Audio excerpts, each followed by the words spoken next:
Good morning, everyone. Welcome back to the Explicit Measures Podcast with Tommy, Seth, and Mike. Good morning, everybody.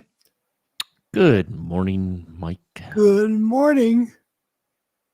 Ready to jump into another end of our week. It feels like the end of summer is coming near. We're getting close to kids getting back to school. Things feel like they're very busy. We just sent 2 on the bus today, which was very exciting. It's already quieter, but the boy doesn't know what to do when he can't mess with someone. Yeah, right? We're finding out. Now he's starting to pick on mommy. And then that's not going to go anywhere because mom's twice your size, kid. I think he weighs as much as a dying star already. So Amazing. Jeez. Awesome. Our main topic today is we're going through the content lifecycle management. This is a documentation that has been produced by Microsoft and clearly has Kurt Bueller's hands all over it. So we're going through that again. We're going through step number 3 or section number 3 called validating your data in the reports. What are techniques that we use there? And that'll be our main topic for today. But before we do that, we do have a couple news items. One of the main news items being the Microsoft blog is now out for the August update. And I do have to give an update on my August version of desktop. So I said, hey, I caught it right on time. I updated my desktop and it totally died. I couldn't do anything. Nothing was working. So what I found out, what I did is I actually downloaded a new version of the installer and uninstalled entirely desktop and then reinstalled it again. And that seemed to fix it. So I don't know if I got like a bad version, if they quickly updated a package and they maybe, I don't know, something could have happened where they fixed it. But on my end, the version number didn't appear to change, but after I reinstalled everything, it seemed to work again. It was just really odd. I've never had a download not work from Microsoft, at least in the Power BI desktop. It's been a while. You used to do that all the time. Really? Oh my gosh, yeah, dude. In Visual Studio, you're working in there with all the add-ins and all the oh man, just uninstalled all and reinstalled. The BI developer tools. That's open source problems. Yeah, that tool was a mess. Like it was just so. I remember just working in Tabular Editor or the tabular models inside Visual Studio. It just crashed all the time. It was really bad. It's a little rough. Back in the day. This is where the scars come from. Yeah, exactly right.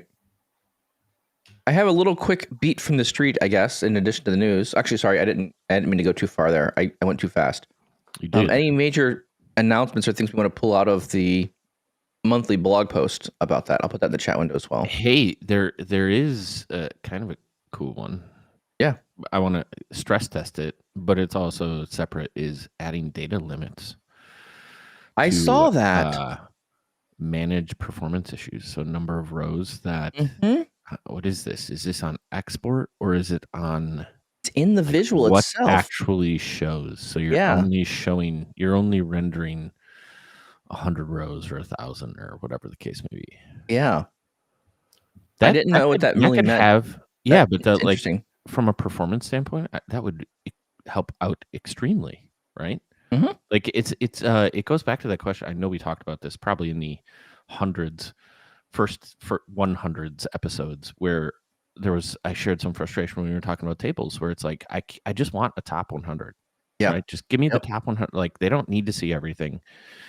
Like give them examples, but instead it renders the whole thing, right? It's constantly trying to chew through the way too much data sometimes. 500,000 row data set in the table, and this I love. I think this could have some significant improvements to a page load. And I think even if this is on the filter pane, it's a data limit card as if it was like an additional filter on the visual. And it even notes, I read up on this one a little bit. It's something about, don't worry, when you have you've exceeded the limit and you're getting limited, there's a little warning symbol that shows up on the visual. Even though you're being limited, it will still show you that symbol. So that way you hopefully pick different things and then whittle down more of the data so you have even less records. So it actually would show what you would want. I mean, you could show easily 1,000 data points on a visual no problem. But tables are interesting because they have to scroll and they're off the page and they get really wide. And so even though you're rendering a lot of rows, those are the ones that seem to just be interesting. You're not really doing aggregations, or you're returning all the text data of the table, which could get, I guess, very verbose. Ooh, DAX query views in the web. But you can't save them. So that's fine to just, I guess, if you're testing. Oh, you can't save them? That's got to be a close follow there. I mean, yeah. That's like we got to get it out. we gotta get the feature out. They can say, get them used to it. They can save next month. Yeah, exactly. And yeah, I've been playing around with that one. I like the DAX core reviews. It does a lot. It does a couple of things that are relevant for, they're relevant for modeling experiences, things that you would typically do in Tablet Editor. Go grab the definition of this measure. Go grab this measure and all of its dependencies. Write them all out. Right. So it does let you edit multiple measures at the same time, which I do think is very valuable. So I really like that feature of this. If anything else, it's really good for that. John Kursky does a lot with, I don't know how he does it, but there's testing that he does, I think, with this. I'm not sure if it's automated, but I believe it's manual. He actually writes tests in here and says, I want this data, run this table of data, return the results, and then he uses that to validate or use data quality. This is actually very well with our topic today around talking about validation. This would be something you could use to do that with. Anything else that stood out to you in the blog? I mean, more than half of it's this actual service. I do miss the days of everything just being all major desktop updates.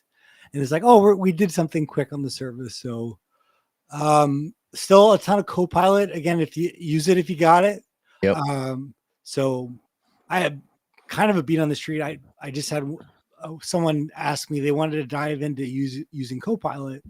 And they're like, just having that conversation. It's like, well, it's a separate Copilot than Microsoft's Copilot, but it is interesting. So, well, because if I get the Copilot for Office or Copilot for Azure, which is coming out, I'm not paying for usage. This is what you describe about the licensing of Copilot is a sore part in my mind. I pay for the Microsoft Office Copilot, and I don't think I use it to its full potential or enough. I have it.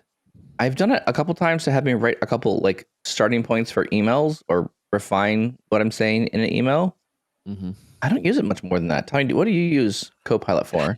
I use it for Microsoft Word primarily. I tried using it for PowerPoint until it ruined my slides.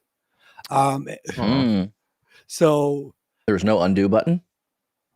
There was an undo, but what they did, it was enough to be a word.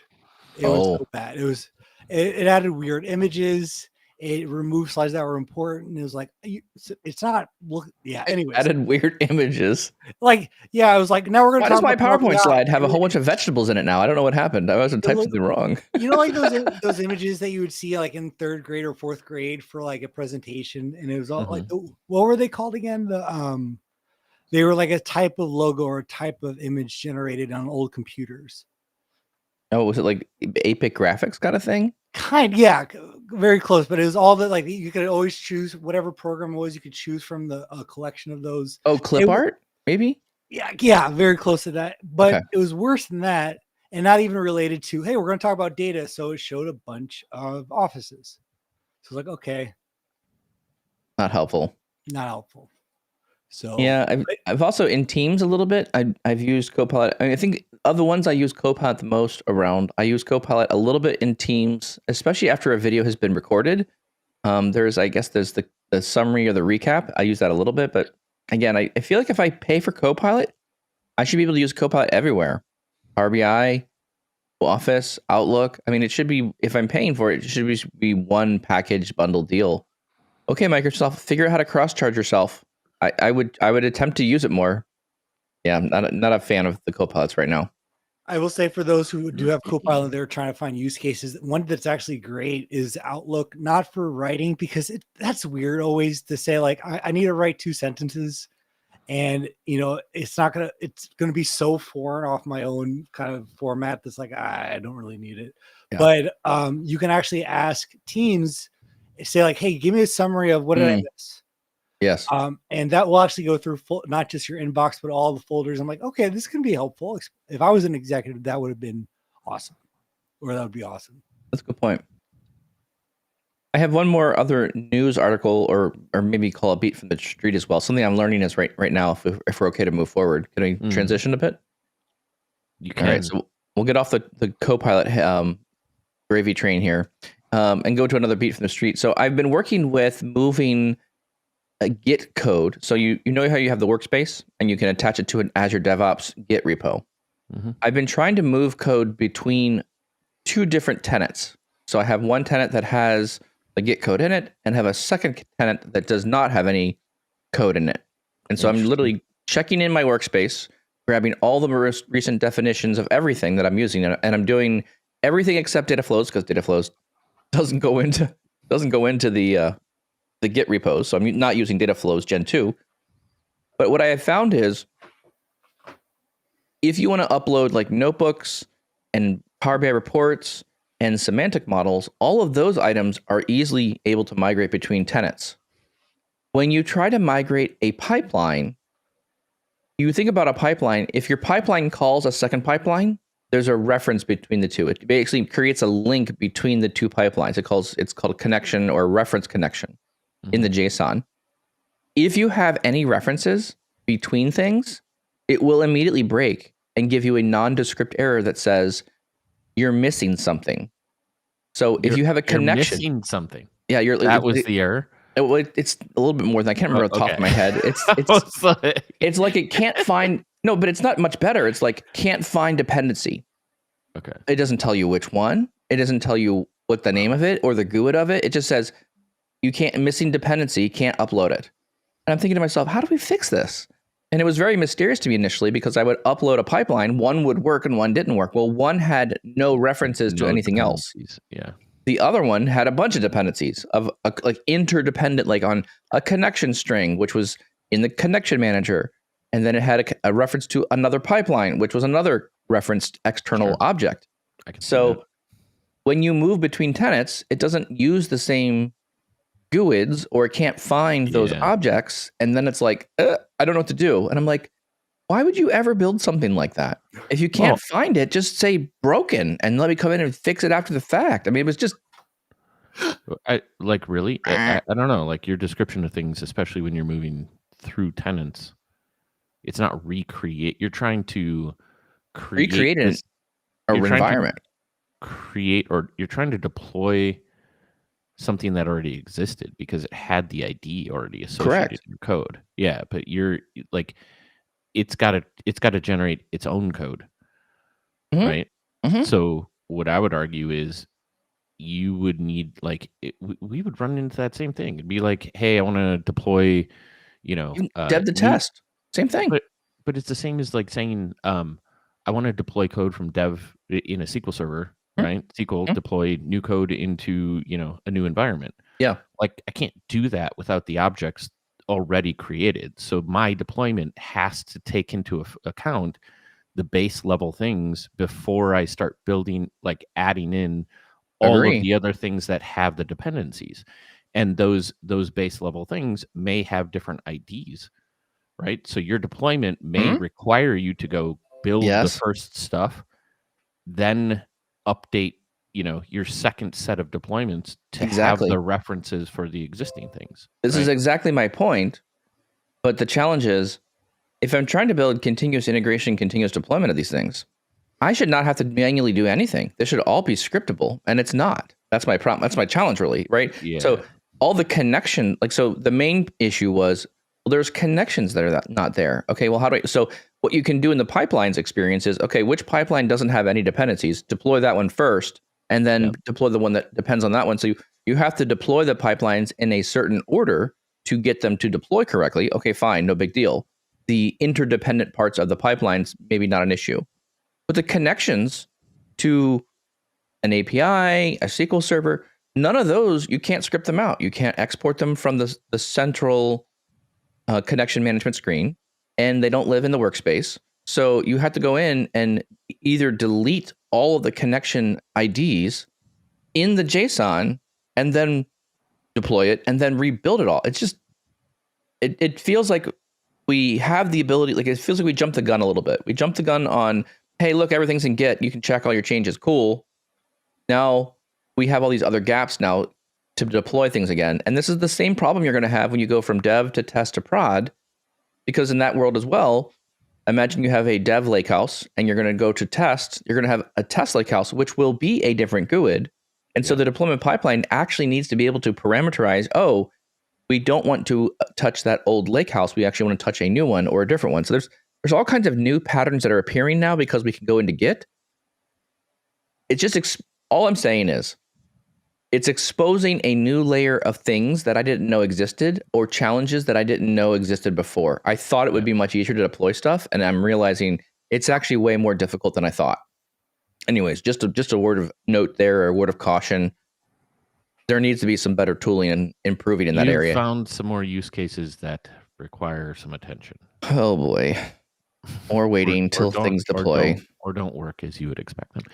But this falls back to like a couple episodes ago, right? Where we were talking about like when do you adopt these certain things, and this is why you test that out. This is why you test your use cases, your scenarios, your strategies, your things, because in some cases it will work for you right now, and in others there are going to be challenges that you have to work through. And I think that's more of a blocker to these new kind of things than anything, is not necessarily like obvious. The blockers would be, you could work your way around this. Yes. Right. Or you could dedicate a bunch of time to figure it out. But that's where I think most people just be like, yeah, if it's not it doesn't work. I don't have the time to go figure out all the bits and pieces to make it work. And I think that's where MVPs kind of play a bit of a role here. They do. A little bit. So, people come up with solutions. It doesn't work the first time. They're like, and then you see a bunch of MVPs who are, let's be real. We're basically nutcases. We love pain. So we're on the bleeding edge. We're building things that don't work. And then we're like, great, this is what we wanted to do. The experience isn't what we wanted. And therefore, how do we work around that? Or what are best practices in doing this so that it's less work for later and easier to manage, or all those kind of things? Mike, rather than griping about it, you should have just brought the solution today. Like what? Yeah, you ran into this problem. Why don't you just go figure it out for everybody? Well, right now the solution has been everything. Yeah, right. Right now the solution has been, I have to go create. Well, right now the solution has been delete all the connections out, so I can start over again and actually just manually build the connections in the new world. So basically, the solution has been, if you're doing this movement of things, delete all the connections, get rid of them, then deploy, because it now will deploy successfully. And then once it's deployed, then go back through each activity that needs a connection and rebuild it. Not ideal, but it seems to work for now. Anyway, just FYI about that one. I just want everyone to know that it is a interesting experience. It probably doesn't work as you will expect. Be patient. I'm hoping Microsoft fixes this and adjusts this later on, but for right now, continuous integration, continuous deployment, not my favorite. Still not smooth enough yet for me. Between tenants? It's between tenants right now. That's the example that I'm using. Yeah. But this could also be between environments. I think the same problem exists in that realm as well. Roger. Dodger. All right. Moving on ahead.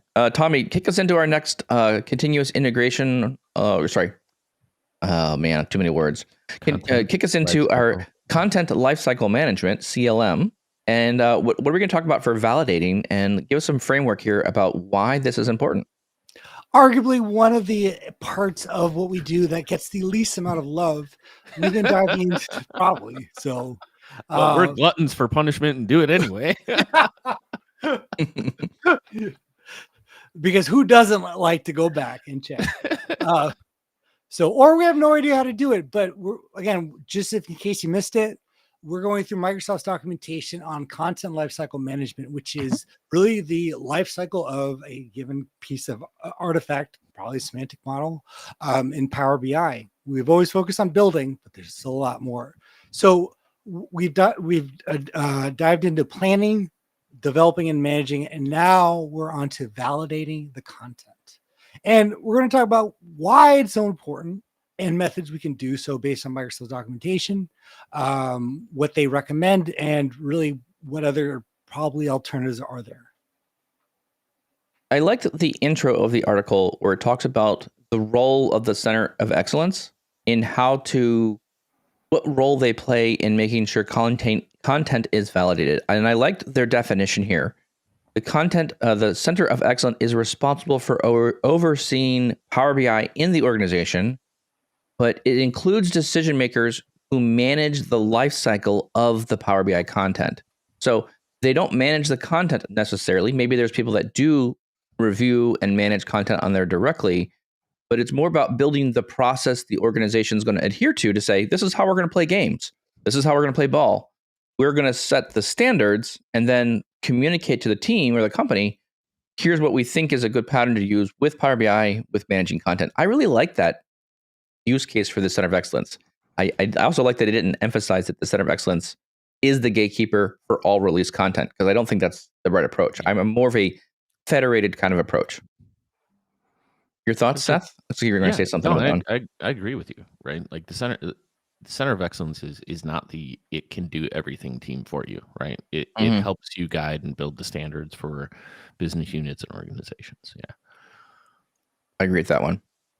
All right, jumping in, let's talk about what things should we validate. So let's, when we mean validation, I think this is the step in the process where Tommy's made a report. It's got some bookmarks in it. We've got the data in there is correct. There's a lot of things you potentially could validate, I would assume, right? Do the colors match the company branding that we would expect, right? That's maybe a potential validation.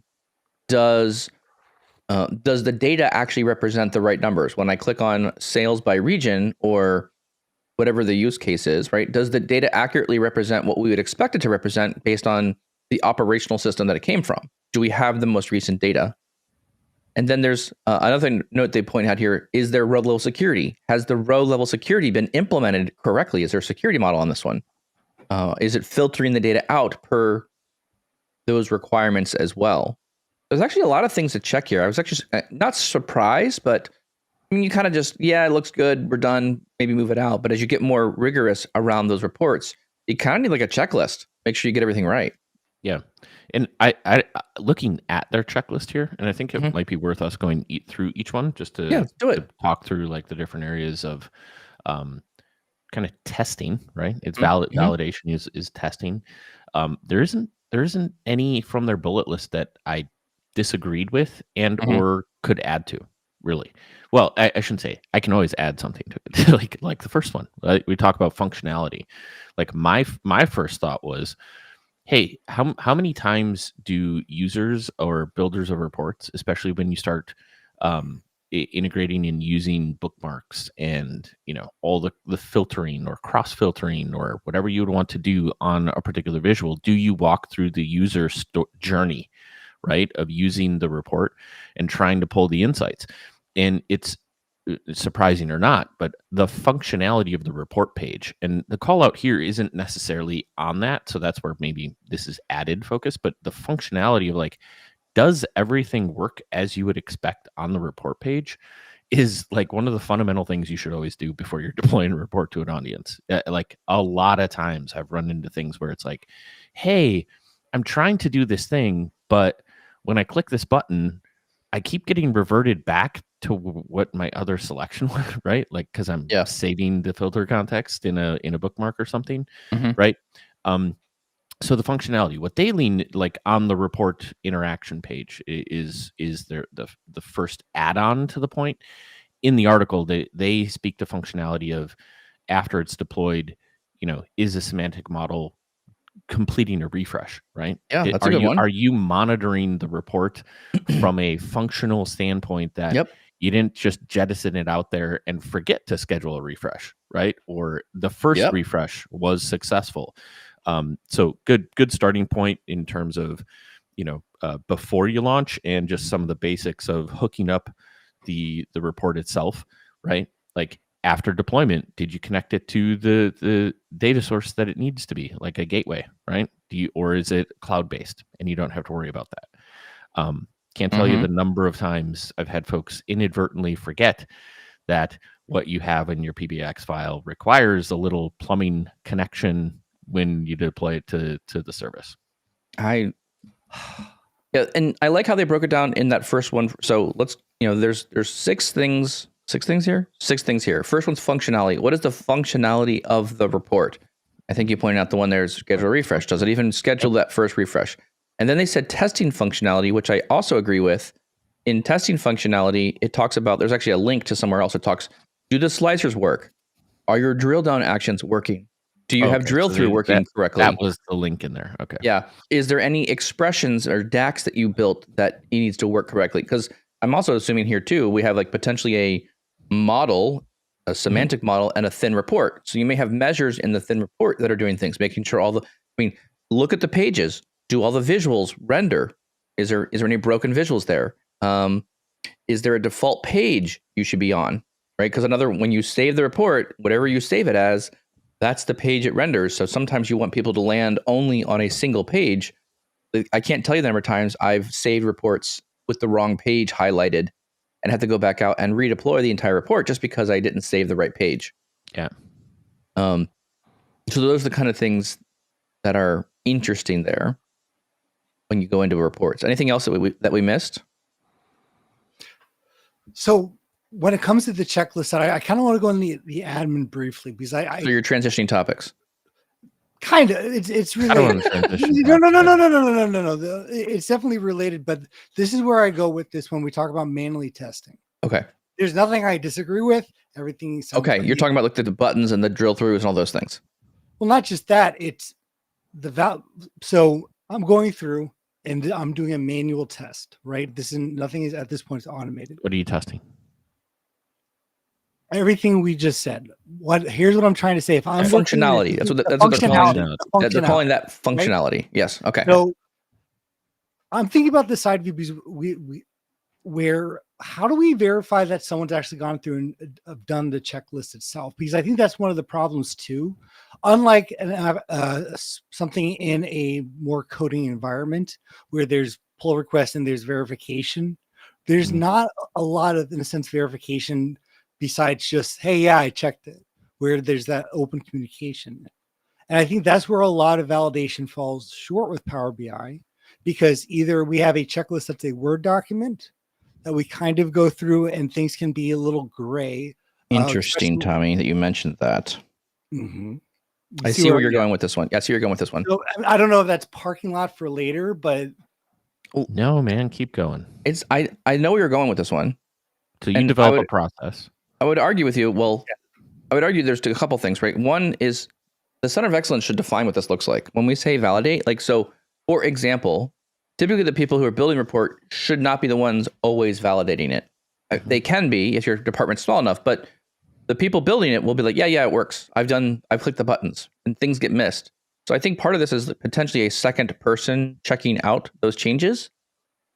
But you bring up an interesting point, Tommy, with the Git repos, because as soon as you turn on that for your reporting or your workspace, you can actually see individually what code pieces have changed. And so you stop doing did I adjust the bookmark or did the bookmark work correctly? You can actually go in and see, did the code of the bookmark actually change? So what you're speaking to, I think, is more, if you think about a developers do this all the time. You have a website, you're building some code, there's a feature request. Seth comes in and says, look, this is not working. These bookmarks are all jacked up. Go fix it, Tommy. Tommy says, okay, great. I'm going to make a task to go fix the bookmarks. So you go into the workspace, you download the reports, you make the updates, and then you check it back in. And when you do that with Git, you have the ability of, to your point, there is a phase gate where Tommy says, I'm done. The changes have been implemented. And there's literally a record, a system record that says, okay, you've made your changes. We're checking it back in. And then Seth can go back in and say, okay, I'm going to review the code and physically see which items you changed. Okay, you did change all the bookmarks. I'm going to go to the report, verify that it does work as expected. And then when someone else approves it, then you say, yeah, we're done and move on. Is that kind of what you're speaking to, Tommy? Is like, exactly is this? What I'm saying. This is exactly what I'm saying. But that process should be built by the Center of Excellence. But and I those don't are think two- that process is going to live the same as a self-service user as it is for a central certified user or content. I think depending on the kind of content you have, these rules might be different. I would say I'm a little lost here, only from the standpoint that what I think we're talking about is two different types of validation, right? One is code tracking, code deployment, right? I went and built something and it meets the specs of what we want to push out the door. Yes, sure. Is that rigorous? Yes. Could we develop test cases? Yes, but it takes a long time. And does it fit this, scenario? At the end of the day, somebody still needs to validate or that the report is working as expected. That still falls into, I think, the initial premise of Tommy, which is the checklist. It's how do we make sure we enforce the checklist with a business group, or if the COE generates that and any report that gets shared to a wider audience goes through a methodology or functionality testing to ensure that we're putting out a quality product. And I think that falls, I'm not aware of any way in which that doesn't fall outside of the people process, right? Like I have if I'd be interested in if you think there's some automated way we can do this, but like to Tommy, to your point, like you can lead a horse to water. That's the process. It still requires that people follow the process. And that's why, like within here, there's probably a RACI where there's owners. Your job is to ensure you're following the process, right? And I like, that's to me the only hit. Like that's how you enforce the checklist is whoever's job it is to walk through the checklist. As long as that checklist exists and they're clear on how to follow it, it's their job to follow it. You're not like the COE shouldn't, like, this is the other thing though too, is like, you shouldn't be just building process for process sake. And if you have all these processes and they're there for good reasons because the value to the business is there, then people should be following them. Agree. Right? Like it's not just a, you need the pushback this though. Is a recommendation. But you need the pushback ownership in that. Yeah, there's a pushback thing that comes from if the business is asking for these changes and the IT says, wait a minute, we've done them. We're done. Like there's a handshake of responsibility that you're trying to do with this process. Well, but the difference is, like, I guess in my mind, call it the business, call it the team that owns what the report is supposed to look like, right? Or do, right? Go build me this thing. This is what I want it to do. You return a product to them and it either does what they want it to do or it doesn't, right? And then there's some back and forth and there's some bugs and you go fix them. And then there's the product that they have. And that's the value behind somebody doing functional testing, on a report. Is it doing the things we would expect to do? And then further, which we haven't talked about, which is probably going to take the rest of the podcast, is data accuracy, right? Yes, like the data coming through from the report accurate and valid? I mean, I think at the end of the day, I believe you're right, Seth. I mean, at the end of the day, regardless whatever this process looks like to make sure stuff is validated, I do know there are, and I don't know how you do this with Power BI. Again, this is something I haven't tested yet, but I know if you're building an application, there is UI tests you can do in an application where you can physically program, click this button, does this screen show up? And you can visually check things or objects on the page that verify if the UI still works or not. So, imagine you build an app and you're going to add users to the app. Part of your testing process should be, hey, I make an app. If I click this button, type in these things and hit save, an object appears and then I can see a user, right? Something along those lines. That's very complicated to program. There's not a lot of easy things to do that with. And also, you're using an iframe or you're using a Power BI report, you need to have your testing app kind of go into Power BI portal, find the report. There's just a lot of things that are mechanically there that don't necessarily, all I'm saying is to add more automation to that checking process is work. It's people, it's time. And so you either solve it with individuals' time, and I think you really do have a QA environment when there's so many thoughts. I'm trying to get organized on my thoughts. When you're talking about certified content, I think the importance of that content is higher. Therefore, it's worth the spend to make sure, to your point, Seth, the functionality is still right. The data accuracy is correct. Are the visuals still performant, right? Does it have the right security? Those things need to be much clearer, and the center of excellence should identify, you're right, a checklist that says, every time this gets deployed, let's define the process. What does this look like? What are the same things? We should be doing the same things every single time. And to your point, Seth, when we get bigger, more important data sets or models or whatever, hopefully we don't have a ton of them, define what that looks like. So that sounds interesting to me. When we start talking about self-service, I think you bend the rules a lot more, because I don't think you want to spend so much time or money or effort on people. That's your most expensive asset. And so you're not on self-service, you're just going to kind of take their word for it. And then, you're going to kick out stuff that's going to be junk. It's going to be messy. But as long as you have a mechanism for ownership, right?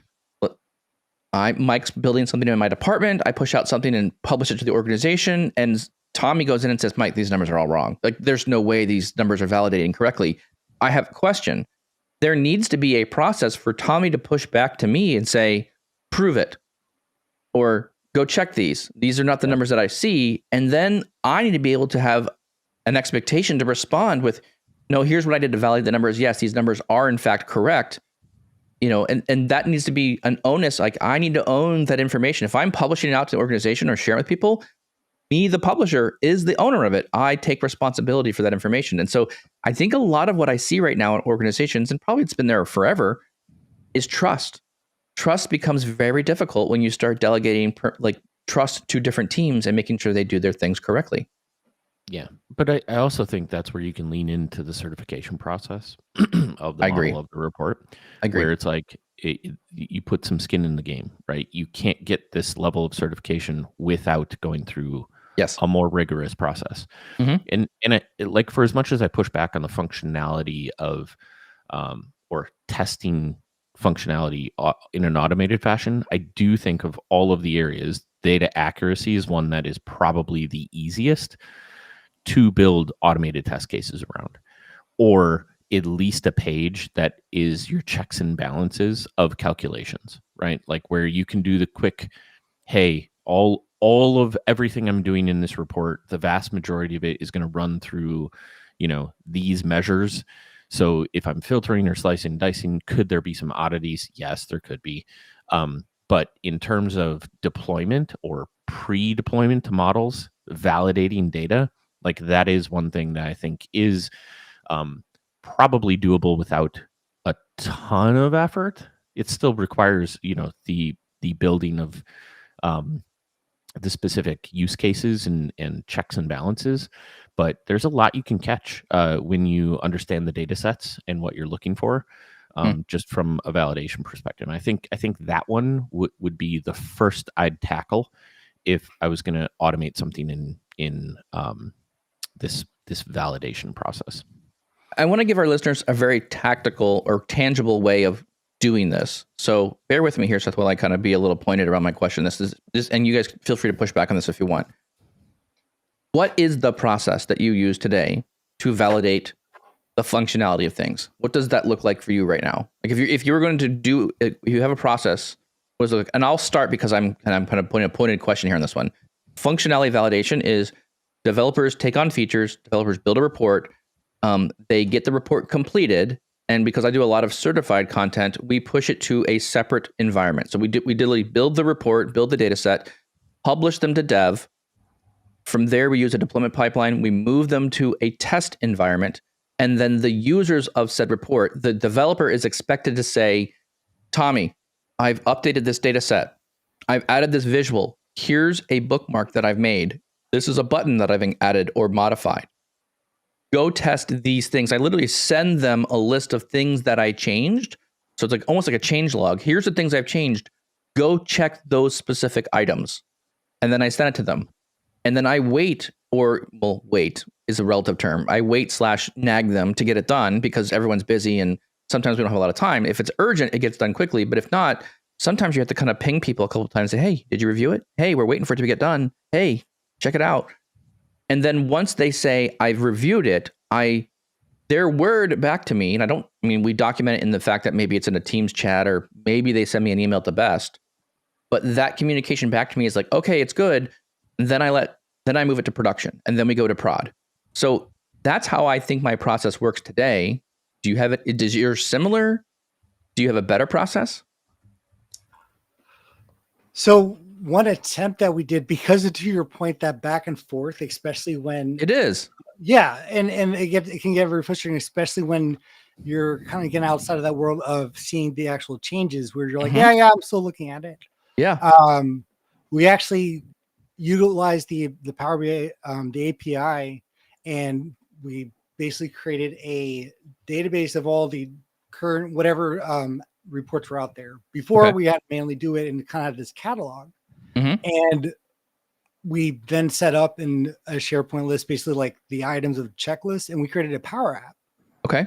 I went actually through it, so the Power App would say this has been verified here, functionality. Okay, so you're actually writing it down now. You're taking things and writing them down somewhere. Yeah, and it was not, again, it's just a handwritten note.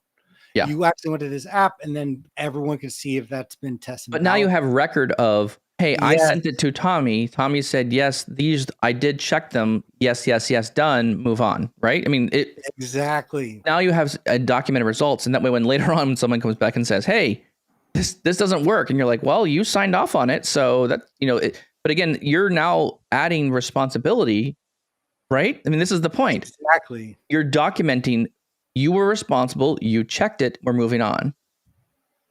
I like that. 100%. That's cool. I think that's a great solution.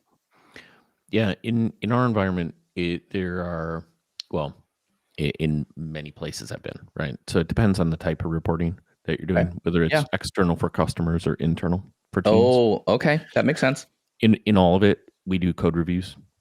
First and foremost, especially in the data engineering layer and or model specifically, right? So it's not just one person deploying something out into the wild without somebody else reviewing it. I want to ask you a question on that real quick. Yeah. In code reviewing, are you doing, you're probably doing model and thin reports, right? That's kind of what you're doing there. Predominantly. Are you using Tyndall or the BIM to do those code check throughs? Like, what are you? No, it's a show me the solution. ALM toolkit? Yeah, it's not yes, we use ALM toolkit, but it's not deploying code review. Correct. It's just show me, like, walk me through the business logic. Yeah. Yes. Let's look at the code. Like, let's look at the peer review. It's the business logic that is generating the dimensions and facts. Show me the relationships in the model. Show me the DAX measures you're calculating. And it's not like like click through every button, right? So it's more focused on the data accuracy. Yes. Than it is functionality, because there's an expectation that you're building things in a functional way. I'm going to give this one's for free, Seth. Do you use Do you use Semantic Labs to do that? No. You should highly look at it. I'm seriously looking at Semantic Lab to do this, because you can do all the things so you're saying the things that I love to hear, right? Check this table, check this measure, check these things. You can make a semantic notebook that has all those things prepared for you. And I'm just learning this right now. I'm so excited about it. That would be a great opportunity. I love what you're doing there. That's a great process. But if you join that with the Semantic Labs notebook, you can literally run the notebook against the model, the XML endpoint, and say, here's a list of all relationships. Did anything change? Here's a list of the table with a couple dimensions in it. And it's the same dimensional table every single time you run your checks. And you can start really. So that would be on changes of an existing artifact. That's very true. It's very true. If it's net new, you can't do that. A lot of what we're doing is net new. Okay, never mind that. So that wouldn't work as well. But yeah, I'll check that out. Thanks. Cool. For the recommendation. Very neat. But also, like, documentation, right? After that, we document it depending on, like I said, the particular use case. Sometimes also it's heavier. You can do Semantic Labs too. Confluence or page in the report is what we found super helpful for business, because you add in like, hey, this is what more so like, hey, this is what you can expect in the report. Okay. Right. Here's the snapshot or the high level logic of like how we've defined it, the business speak of like what you should expect to see Yeah. in the report. That's cool. And that helps, I think, drive an understanding and or any issues, right? With hey, my report, it doesn't show me the right stuff. Like, are you sure about that? Did you check the page that tells you what part of the business we're looking at? Because it's not everything. Yeah. And when we deploy, like obviously one goes to a QA team, right? They're there with their test cases and running things through and making sure it's operational and performant and all the other. And internally, wherever possible, we typically have one or two teams that are like the SMEs of the business logic and area that we engage in. So we try to give them access. But to your point, where you don't get feedback from business, what we typically try to do is only release to like one or two of the audience that are the best, that understand the data the most. Yeah. Because then there's a push for them to review and give feedback, because the whole audience is not getting the report right away. Because when you do that, there it's more of a, well, we'll get back to you if something's wrong, but it's not in the timeline that you That's want. not what I want. Right? Like, right. You tell me it's right. You want to make sure that it's good to go, because you want to move on to something else. What they don't understand is it's extremely disruptive if they don't give you the feedback. And like 3 weeks later, they're like, "Hey," and I'm like, "No, man, I'm done. Way down the road. I don't have time for this anymore. You're out of the queue, man. Your window, your window. You're back at the back of the line now. Go to the back of the line. That's exactly right. And then that's cool. Like potentially not deployment, but I kind of think about it in that way, is continual monitoring. So especially in our external cases, we have a lot of monitoring reports around our our data that generates the data for the models that are front facing. And we have an eye on refresh schedules, like data limits, data sizes per table that's coming in to those pipelines, to ensure that on a daily basis we catch any breakdowns within the pipeline that would automatically show up in reports. I think your game has changed a little bit, Seth, because when you start giving things to customers externally, there's a different level of scrutiny, I guess, maybe what I would say, around the stuff that comes out of there. And I really like your idea of like having almost like I'm going to call it what Microsoft does, dog food. You're dog fooding a little bit of the reporting directly to the customers that you trust, because it's like, hey, we're coming out with a revision of this report. Here's a beta version. It's early, right? Check it out. Let me know what you see, right? So you could use some of those trusted customers that understand you're in the space of, it's not quite there, but the advantage is, hey, you're getting very early stuff before everyone else. Cool. But they also have the understanding that like it may not be perfect, and they actually provide you. The challenge, I think, is really getting the feedback correctly of like, it didn't work as expected. That's hard to do. And Microsoft uses their MVPs to do that a lot for their product. Hey, this experience is not what I expected. I find random things all the time. I was just talking about, I found something inside the Spark definitions in PowerBI.com. If you can change like individual parameters or settings in the Spark cluster when it spins up. It's a Spark environment definition. The cells to pick the parameter are too short and everything gets cut off. It's like ... on all these things. Like, okay, fine. But all these settings, I had to hover to see what the different settings are. And I'm like, this is just not a good experience. It needs to be long. It's just simple things like this. It's little edge casey things like that occur. And you'd be like, hey, this doesn't make sense to me. Can you fix this? And it seems fixable, but it's those kind of small or minor things. You're like, wait a minute. What are we really building in the UI here so it actually works? Yeah.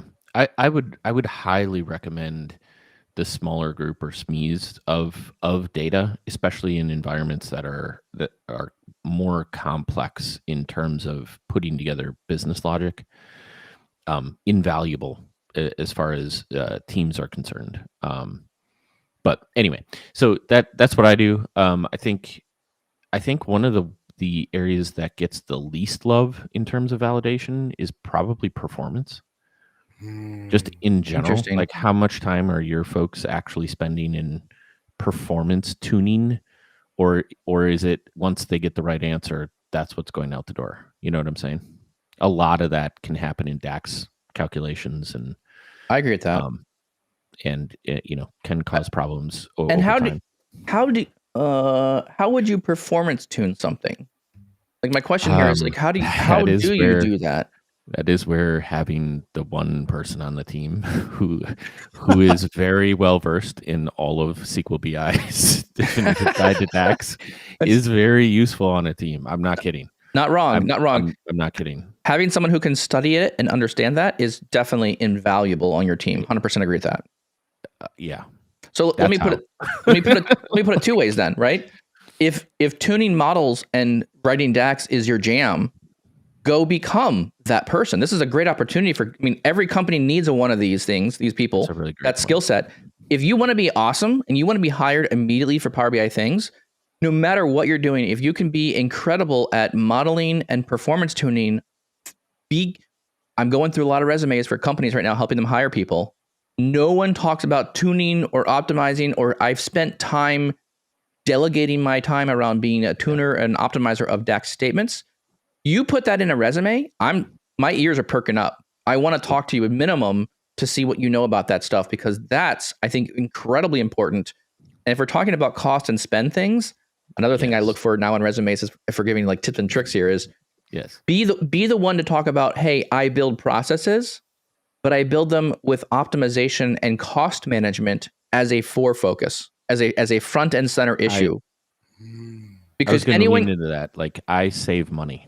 What is my niche skill set to? I build you stuff at scale cheaply. Not just that. It's like, if even in large organizations or people like that can, like, that's where you keep track of, hey, we're on a A4, A5, A6 capacity and running, Oh, I like this. Externally, like tons of customers on this. Your value add as one of these performance tuner is, hey, I made sure we were able to stay on this capacity instead of previous years having to ramp up for every X number of customers or X number of people interacting with the system. Like, I'm 100% with you. The value there is in longevity in performance tuning existing models, right? Mm-hmm. And there is just it's the same thing I used to do in SQL, right? Like database management. Like, you'd walk in and just be like, oh my gosh, what is somebody doing with this? It's like, this is that's the 50 nested view, like view on view on view on view, and that's why it takes 23 hours for this process to run. And you can walk in and fix a process and it runs in 35 minutes. I've done that, right? Same with DAX and models. Yes. Right? People can come in and they go, yeah, I mean, that works, but that's not the best way to do this. What you should do is reshape, like, and it's always simplified in DAX, right? It's like, I'm just going to use this function instead. And this is how we call that. And now it works, 100 times faster than it did in the past. I totally agree with that one. Super valuable niche skill right there is that understanding, right? Of, I know there's 5 different ways of doing this. The way you're doing it is not required right now, right? And it's the slowest way. I know the fastest way, so I'm going to modify and make it the fastest. Mm-hmm. I agree with that. Massive improvements, man. Massive. So, sorry, I didn't mean to go on a tangent there about the article around that piece, but that was one of my main nuggets there, was to focus on that, because I think that's extremely relevant in the space. Yeah. And so the other points in there, I don't think that we talked a ton to. So we just reference performance. Security, obviously, I think the data accuracy goes along with that when you're using row level security and things like that. Effectiveness, right? Like, are you producing the insights that the end user wants? And then accessibility as well. Like, always something to be cognizant of. Yeah. And I feel like a lot of times accessibility is definitely a needed talking point. There's a lot of people talking about and discussing that. I think it's a great, definitely do it. But I feel like it's one of those things that gets lost in the translation sometimes. You're not always, once you check the report for accessibility one time, you're not always checking, like, are all the colors always right? Are all the things labeled? So I think that's one area that would be nice if Microsoft actually built us some tooling. This is accessibility should be something that Microsoft should just give us out of the box. It should just literally be a note on the page that says, hey, did you know that accessibility, you need more contrast between this? There should be just a couple checks that it can do to just give it back to you. I know people in the community has built some things around this, but I really do think the accessibility checker should be something that is just a list of things that you can automate, and there needs to be a tool to help you produce some of that stuff, which would be kind of interesting. I don't really have any other comments. I guess maybe we should kind of wrap here. I think the three that I care most about when I'm doing this is, for sure, does the thing function the way it's supposed to? Manual processes, building people and process pieces to usually solve that one. Data accuracy, either from coming into the model and then representing what's in the model accurately. And I think with Sempli notebooks and now some more with the notebook experiences, you can start automating some of that. Yeah. And then performance, I think for sure you could automate a bit more of that in the notebook experience. But again, it takes time and effort to do those things. One thing I just wanted to note about performance. You know how you have those, when you go into a report and the one visual is slow or the slowest visual, there's no reason why you can't take that DAX of that visual and land it inside a Sempli notebook and execute that exact DAX for that one visual on the page that is slow every time you do a deployment, or becomes one of your talking points in the test. Hey, how does this visual operate? What is the DAX used to generate that visual? And can I just use that DAX inside the notebook and then just get a milliseconds runtime on how long it took to run or execute? Those kind of things are really interesting to me. That's where I'm going to spend a lot more time figuring out how to build automatic tooling around that kind of stuff. Would be really neat. Cool. All right. With that, any other final thoughts? Tommy, any final thoughts before we wrap on this? I feel like we could extend this for an entire month on just either both ideas and... That might be a bit aggressive, but we definitely could talk about it again for sure.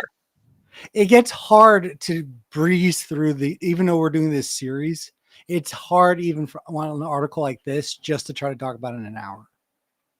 Yeah, which is why we put the article in the chats so that folks can go out and hopefully be tickled with some of what we're talking about on the page and go read the rest of it for themselves if it interests them more. It's true. Yeah, I definitely do want to point out the documentation put up by Microsoft is 100% top notch. It's good stuff. So definitely go check it out. It's worth your time to go read it and get up to speed on it. Awesome.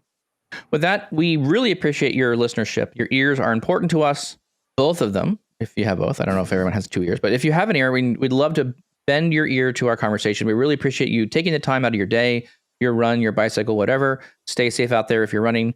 We appreciate you listening to the podcast. If you like this content, if this was something that was relevant to you, we really appreciate it. We don't do any advertising. We just do word of mouth. So please let someone else know. Give us some feedback on a LinkedIn or Twitter or something that you use. Give us a heads up there and let other people know that you like this content. We really appreciate your feedback. And chat, thank you very much for putting some really great thoughts in there as well. So we really appreciate you being joining us live as well. Tommy, where else can you find the podcast? You can find us on Apple, Spotify, or wherever you get your podcasts. Make sure to subscribe and leave a rating. It helps us out a ton. If you have an idea, a question, or a topic that you want us to talk about in a future episode, head over to powerbi.tips/podcast. Leave your name and a great question. Finally, join us live every Tuesday and Thursday, 7:30 a.m. Central, and join the conversation on all of powerbi.tips social media channels. Awesome. Thank you all so much, and we'll talk to you again soon.